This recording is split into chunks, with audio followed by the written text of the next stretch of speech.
Então, boa noite a todos, que sejamos muito bem-vindos aqui nessa Casa do Caminho, que leva o nome de Jesus, Jesus de Nazaré. Então agora eu vou pedir para todo mundo, para que a gente feche os nossos olhos, para que a gente se conecte com a divindade, em sintonia nos nossos corações, nos nossos sentimentos e nos nossos pensamentos.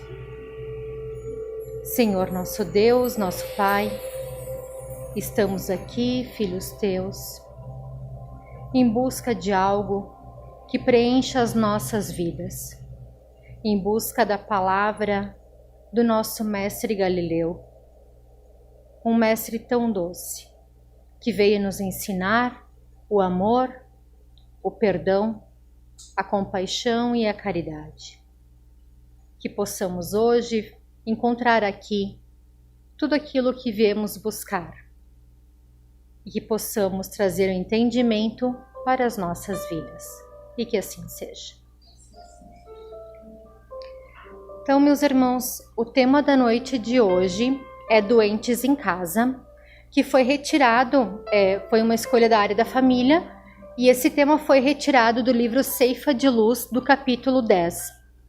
E no início desse capítulo, ele pergunta assim: se você tivesse a oportunidade de ir para esferas superiores, mas tivesse que deixar aqui os seus parentes amados em dores, em luta e em sofrimento, será que você iria? Você escolheria deixar esses doentes aqui? Então, para que a gente possa falar de doença, a gente precisa falar sobre a saúde, porque a Organização Mundial da Saúde, ela não define a doença, mas ela define a saúde. E ela diz que é o bem-estar físico, emocional e moral e social, e não somente a ausência de dor. Então, os doentes são, portanto, aquelas pessoas que estão com alguma luta, com alguma dificuldade, com alguma dor, que não estão bem dentro do seu sentimento ou nos seus corpos físicos ou espirituais. No capítulo 5 do Evangelho segundo o Espiritismo, Kardec, ele nos diz que as nossas aflições que passamos hoje, elas têm algumas causas. Nós temos aflições, dores físicas e dores espirituais. E elas têm duas causas possíveis, que podem ser nesta ou em outras existências.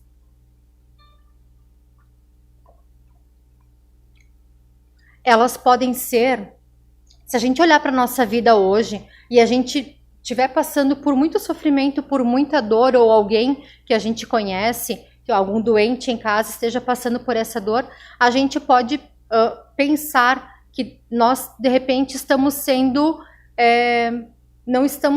Deus não está sendo justo com a gente. Porque o que a gente fez de errado para merecer isso? Então, a doutrina nos ensina, através das diversas existências que a gente teve, através das reencarnações, que pode ser que essas dores que a gente está passando hoje tenham as causas lá no pretérito. Elas podem ser uma prova que nós mesmos escolhemos para as nossas vidas, ou elas podem ser uma depuração de alguma coisa que a gente deixou pendente em vidas anteriores.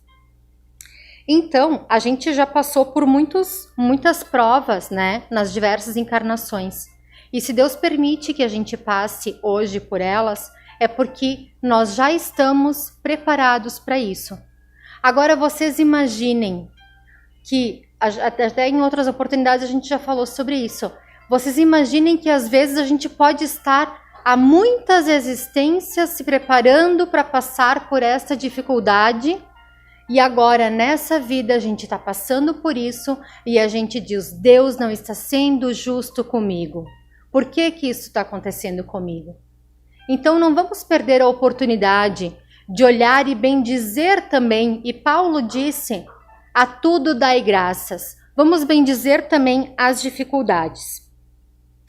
Com relação às doenças físicas, eu vou contar uma passagem que está lá no Evangelho de Lucas, no capítulo 8, que fala sobre uma mulher que ela tinha um sangramento constante. E os judeus da época, eles acreditavam que as mulheres, né, quando elas estavam nesses ciclos do mês, elas eram impuras e ninguém poderia tocar nelas, porque senão eles ficariam impuros também. Então essa mulher tinha esse sangramento já fazia há 12 anos. E ela ficou sabendo que Jesus ia passar ali pela cidade. Ela não pensou duas vezes e seguiu a multidão e foi atrás de Jesus. Mas ela não se sentiu digna, ela se sentia impura. Então ela não quis pedir para o mestre curar ela. Ela se jogou no chão e ela tocou na barra do manto de Jesus, na orla de Jesus. E ela foi curada. E Jesus disse para os discípulos: quem que me tocou? E eles disseram: mestre, tem uma multidão aqui. Todos estão te tocando. E ele disse: não, eu senti que saiu de mim virtude e poder. A mulher, percebendo que ela não ia ficar desapercebida, ela disse para Jesus: fui eu que te toquei. E ele disse: estás curada, minha filha. A tua fé te curou. Então, muitas doenças que a gente passa, às vezes elas são necessárias para o nosso desencarne, para que a gente faça a passagem para o plano espiritual. Outras vezes, as doenças nos fazem acordar para a verdade da vida. Então, quando a gente está com a nossa vida, que está tudo certo na nossa vida, a nossa saúde, a nossa família, os nossos amores, as nossas finanças, está tudo indo muito bem na nossa vida. Às vezes a gente esquece de Deus e a gente só procura Ele quando a gente passa por dificuldade. Mas isso também não está errado, tá certo? Porque a dor, Deus utiliza a dor como uma ferramenta de evolução espiritual. A dor, ela nos torna mais humanos e mais humildes. Mas a resignação por passar essas dores, essas provações, esses testemunhos, elas nos tornam divinos. Elas nos fazem evoluir espiritualmente. Ela nos aproxima de Deus. Jesus, ele é o nosso médico de almas. E quando a gente está com dores, com problemas, com aflições, a gente precisa encontrar nele a cura para os nossos males, seguir o seu tratamento e não colocar a culpa em alguém, ou a culpa em Deus, ou a culpa em quem quer que seja, porque a dor, se ela é inevitável, o sofrimento, ele é opcional. Está no nosso querer passar pela dor com revolta ou passar pela dor com resignação e aprender a lição que Deus está querendo dar para as nossas vidas. Jesus, ele não deixa nenhuma ovelha perdida. Ele até contou no livro de Mateus e no de Lucas uma história sobre as 100 ovelhas, que o pastor estava cuidando das 100 ovelhas e quando ele foi contar, ele viu que uma tinha se perdido. Então ele deixou as ovelhinhas em segurança lá no pasto e ele foi buscar aquela que estava perdida. E quando ele encontrou aquela ovelha, ele ficou em festa e ele ficou tão feliz que ele mostrou para todo mundo. E todo mundo ficou feliz, porque aquela ovelha estava perdida e foi achada. E assim também é com as pessoas que cometeram algum deslize na vida, que cometeram algum crime, que cometeram algum engano. Quem somos nós para julgar essas pessoas que fizeram algum mal, mas agora se converteram? E a gente costuma dizer: ah, fez tudo errado até agora, agora é de Jesus, agora se converteu, agora é santinho. Quem somos nós para julgar os outros e entrar no íntimo dessas pessoas para entender pela dor e pela provação e pela evolução que elas passaram para chegar ao caminho de Jesus? Essas pessoas, elas eram doentes e foram resgatadas. Tinham se perdido e agora foram achadas. Existem também os doentes emocionais, que são aquelas pessoas que têm alguma dor no seu sentimento ou estão passando por alguma provação do seu sentimento, das suas emoções, como por exemplo a depressão, o burnout, a raiva, a ansiedade, a culpa. Então esses doentes emocionais muitas vezes, e tudo bem, às vezes a gente está num dia que não está muito bem, mas a gente também precisa entender que as outras pessoas que estão com nós na nossa casa, às vezes também não estão num dia muito bom. Mas a constância desse não estar bem pode nos tornar doentes. E se nós somos os doentes, a gente pode também tornar as pessoas que estão convivendo com nós doentes, doentes emocionais. E a cura está em quem? No médico das almas, aquele que nos alivia dos nossos sofrimentos, das nossas dores. Então, às vezes, quando a gente está passando por alguma privação, com algum parente lá em casa, a gente, fica com raiva, quer explodir, mas o correto é a gente ficar em silêncio, ser tolerante, tentar entender o momento também daquela pessoa, e isso é bem difícil, né? É bem difícil, porque em casa nós somos quem nós realmente somos. Às vezes na sociedade, na casa espírita, lá no trabalho ou em outros lugares, a gente às vezes veste um personagem, mas na nossa casa nós somos nós mesmos. E é muito difícil a gente mudar as nossas atitudes, mas aos pouquinhos a gente vai conseguindo. Então, esses são os doentes emocionais. E também tem os doentes morais, que são aquelas pessoas que praticam ações ruins, que não seguem os ensinamentos de Jesus. Essas pessoas, elas perderam o caminho, mas elas não são essencialmente más, porque a nossa essência é divina. Nós somos filhos, nós somos fagulha de Deus, nós somos divinos, então nós não somos essencialmente maus. A gente só está seguindo o caminho errado. Existe um livro, Cartas e Crônicas, do Humberto de Campos, que também ele usa o pseudônimo Irmão X, que ele foi psicografado pelo Chico Xavier. E lá, no capítulo 3, o autor espiritual ele fala que Jesus ele pediu para Pedro ir auxiliar a família do curador Jeremias. E Pedro seguiu o seu caminho e foi. Quando ele chegou no paiol, Pedro viu a porta entreaberta e foi abrindo. E viu lá Jeremias embriagado, ele e a serva estavam embriagados em atitude luxuriosa, depravada. E Jeremias, o pai, quando vê ele corre com ele de lá. E disse, vai procurar o irmão mais velho. E Pedro sai, vai procurar o Zoar, que era o filho mais velho, e encontra ele em jogos de azar esbanjando dinheiro. E ele, muito bravo, diz, te some daqui. Porque, na verdade, a filha mais nova, eu não falei, mas a filha mais nova, ela estava de cama, ela estava com problemas emocionais e estava com problemas no corpo físico também, não conseguia sair da cama.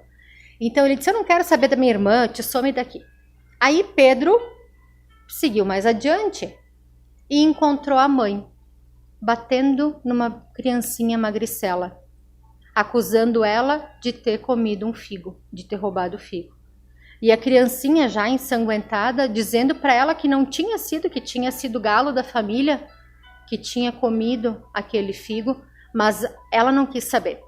Então ela, depois de ter batido na criança, ela disse para Pedro, ela tá lá dentro no quarto. E Pedro entrou na casa, só que ele não entrou no cômodo certo. Ele entrou num outro cômodo e viu o filho mais novo metendo a mão no cofre e roubando joias.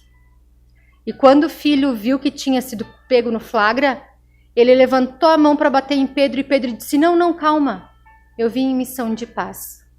Eu vim atrás da tua irmã.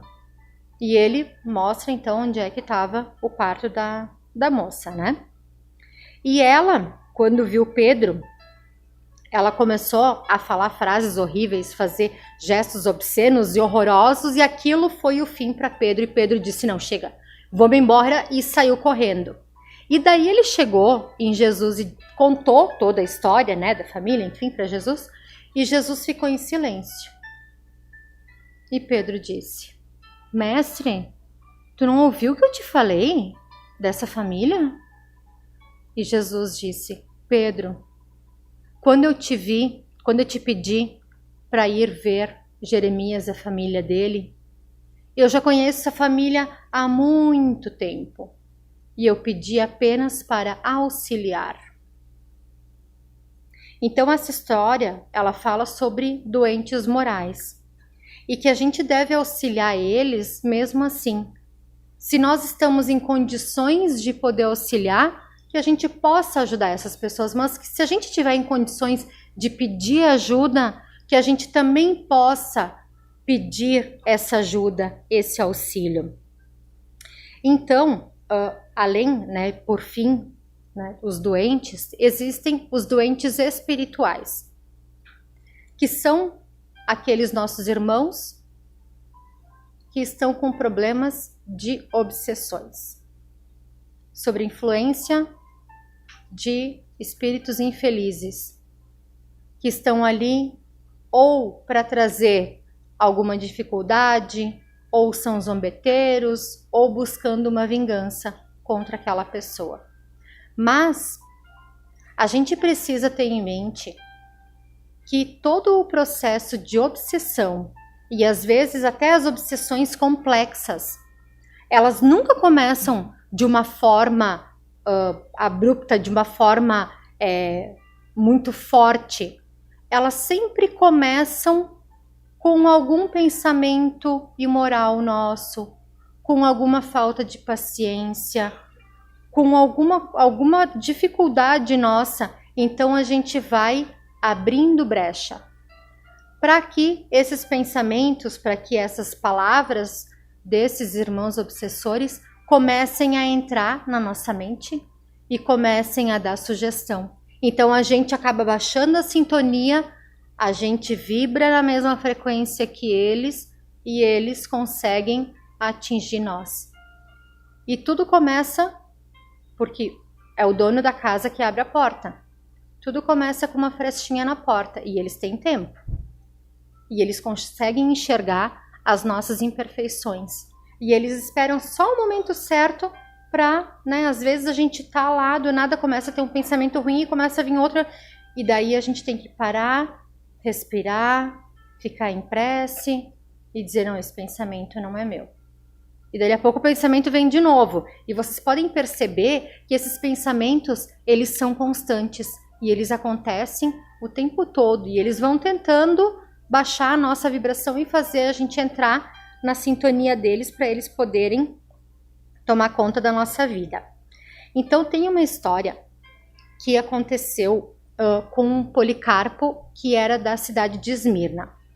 O Policarpo, ele assumiu uma missão que era de conduzir as primeiras comunidades cristãs lá no início, lá no cristianismo primitivo. Ele tinha assumido a missão de Inácio de Antioquia, que foi o sucessor de Paulo de Tarso, o apóstolo dos gentios, que foi de cidade em cidade, foi fundando comunidades cristãs em cada canto. Então, Inácio já tinha feito esse caminho de visitar cidades, eles se trocavam cartas, enfim. E Policarpo, por sua vez, também foi com os seus discípulos de comunidade em comunidade para visitar. E quando ele chegou na cidade de Creta, estava lá ele e os discípulos numa estalagem, estavam comendo e descansando da viagem, e de repente eles ouvem uns gritos e umas frases horríveis. Então, eles ficam assustados. E o dono da estalagem, de nome Guido, ele contou que era a mulher dele que tinha enlouquecido depois que o filho morreu. O filho nunca foi um jovem que ajudou na estalagem e nos negócios da família, vivia uma vida depravada, saía à noite, bebia muito, usava ópio, e então, certo dia, eles encontraram ele morto. E a mãe de Guido, o nome dela era Batia. E a Batia, ela ficou muito chocada com a morte do filho. E ela passou a culpar o pai, porque o pai era muito rígido, queria que ele trabalhasse, de repente não deu o amor necessário. E essa brecha que ela abriu na porta, ela deu oportunidade para uma obsessão. Então, certa noite, Guido acordou e viu a mulher com uma faca na mão para matar ele. E ele conseguiu conter ela e ela começou a se machucar. Então, quando ela tinha as crises, ele trancava ela num quarto. Essa história está no livro Testemunhos pela Verdade. Então, ele trancava ela no quarto para que ela não se machucasse. Depois que passava as crises, ela acabava desmaiando, enfim, adormecendo, e ele ia lá, cuidava das feridas dela e deixava comida e água. E aquela era uma noite dessas. Então, o Policarpo e os amigos pediram para ir no quarto para ver a mulher. E eles chegaram lá, abriram a porta e viram ela agachada num canto, com os olhos esbugalhados. E do lado dela, Policarpo, que era um médium, ele viu o espírito do filho. E o filho, ele dava gargalhadas que eram repetidas pela mãe, em sintonia. Porque os dois haviam criado laços fluídicos que uniam eles. Então, os movimentos que o filho fazia eram repetidos em sincronia pela mãe. Eles começaram a fazer preces, a rezar, pedir ajuda ao alto. E então, vieram amigos espirituais e falaram para Policarpo assim: o pai e o filho, eles são inimigos de longas vidas. E agora o filho, tentando prejudicar o pai, tentando se vingar dele, está se utilizando da mãe. Então, fizeram preces, deram passes, os amigos espirituais fizeram a mãe e o filho dormirem, conseguiram tirar os laços fluídicos que envolviam os dois, e quando acordaram, ele estava no plano espiritual sendo auxiliado, e ela estava começou a tocar a vida normalmente, começaram a ir na comunidade de Creta, nessa comunidade cristã de Creta. Então, muitas vezes são adversários de vidas passadas que vêm para tirar conta das nossas vidas. E nesse caso, a gente precisa de prece, a gente precisa vir na casa espírita, assistir uma palestra, fazer um atendimento fraterno. Às vezes a gente está com problemas na nossa vida e a gente vem na casa para fazer um atendimento fraterno, que são palavras que consolam, que trazem. A doutrina espírita, ela é consoladora porque ela traz esse aconchego, esse bálsamo para as nossas feridas, esse aconchego para o nosso coração. Então uma prece, ela nunca cai no chão. Ela sempre é ouvida e, se for sincera, ela auxilia. Ou ela auxilia aqueles que estão precisando da ajuda, ou ela nos auxilia para que a gente entenda e para que a gente consiga passar pelas provações da vida.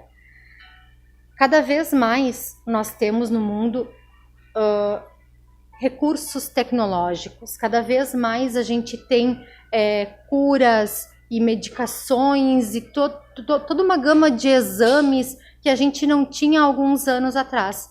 Mas também cada vez mais os consultórios de psicólogos e psiquiatras estão mais cheios, porque parece que a gente está perdendo esse caminho que leva a Deus, parece que a gente está perdendo essa ligação com Deus.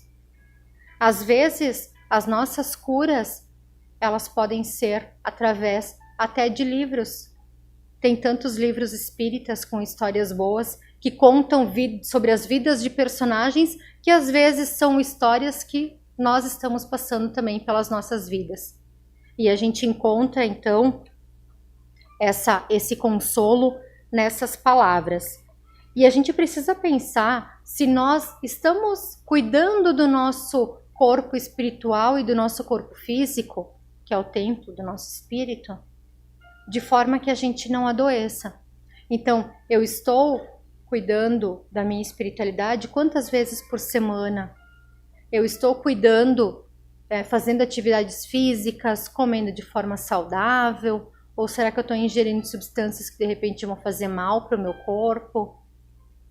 A gente precisa pensar também nas pessoas que convivem com nós, nas nossas famílias. Será que nós estamos dando atenção para essas pessoas, para que elas também não adoeçam sentimentalmente ou emocionalmente dentro das nossas casas?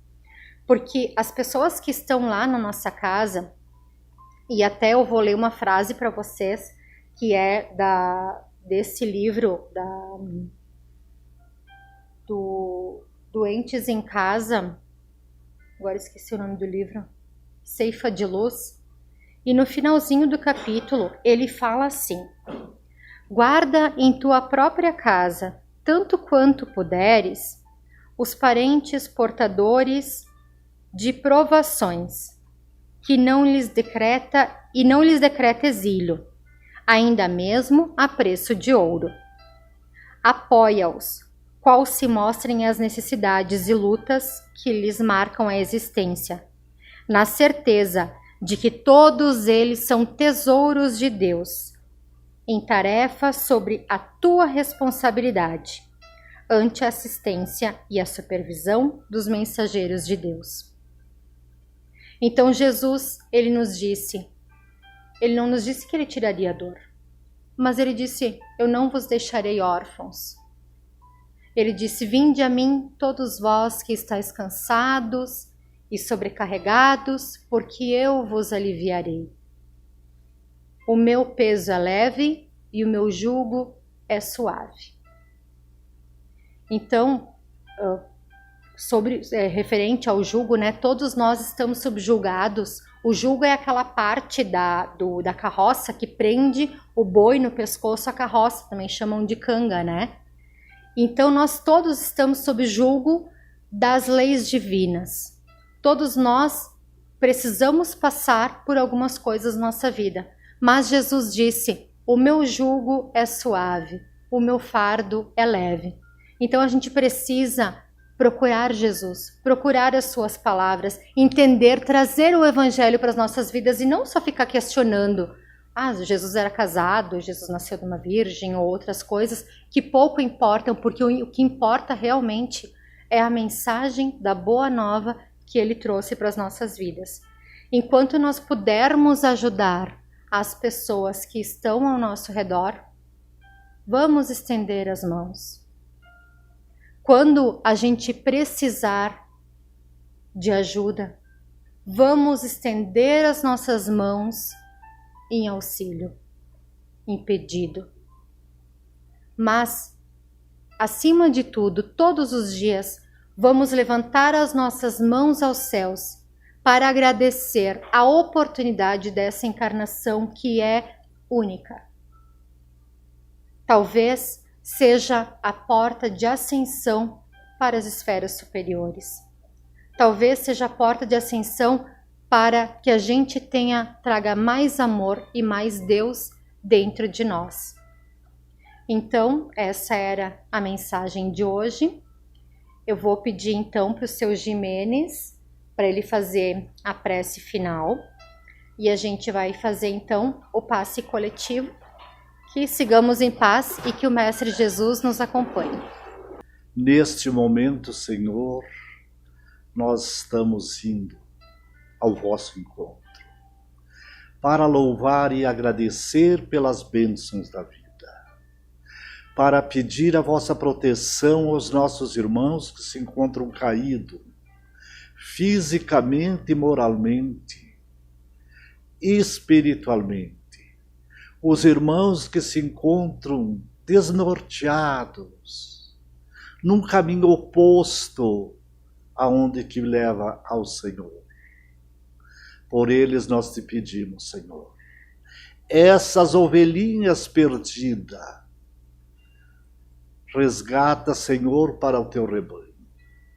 Faça-o soar nos ouvidos espirituais.